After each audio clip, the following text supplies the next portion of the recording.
خواب میں بچھو کا دیکھنا۔ حضرت ابن سیرین رحمۃ اللہ علیہ نے فرمایا ہے کہ خواب میں بچھو ضعیف دشمن ہے کہ لوگوں کو ستاتا ہے اور اس کے نزدیک دوست اور دشمن برابر ہے،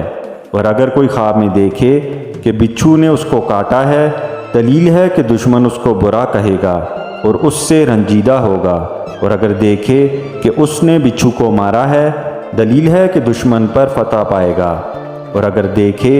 کہ بچھو کو مارنے کے بعد پھر بچھو زندہ ہو گیا ہے اور اس کو تکلیف دینا چاہتا ہے، دلیل ہے کہ دشمن پر فتح پائے گا اور پھر دشمن اس کا مقابلہ کرے گا، اور اگر دیکھے کہ اس کے ہاتھ میں بچھو ہے، دلیل ہے کہ وہ مردم آزاد ہوگا اور لوگوں کو پیچھے سے برا کہے گا اور لوگوں کو ایک دوسرے سے لڑوا کر فتنہ ڈالے گا، اور اگر دیکھے کہ بچھو کو پکا کر یا بھون کر کھایا ہے، دلیل ہے کہ اسی قدر دشمن کا مال کھائے گا،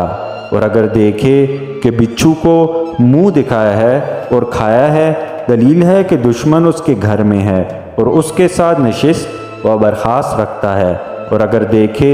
بچھو اس کے کپڑے میں ہے تو بھی یہی تعبیر ہے۔ حضرت جابر مغربی رحمۃ اللہ علیہ نے فرمایا ہے، اگر دیکھے کہ بچھو سے ڈرا ہے اور اس کو بچھو نے کاٹا ہے، دلیل ہے کہ دشمن سے دکھ پائے گا،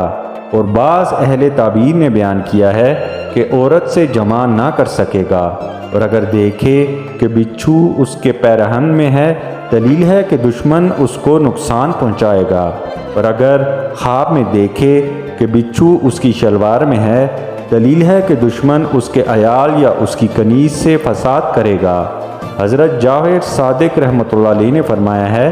خواب میں بچھو کا دیکھنا 3 وجہ پر ہے۔ نمبر 1 دشمن، نمبر 2 حاسد، اور نمبر 3 عیب چینی کرنے والا۔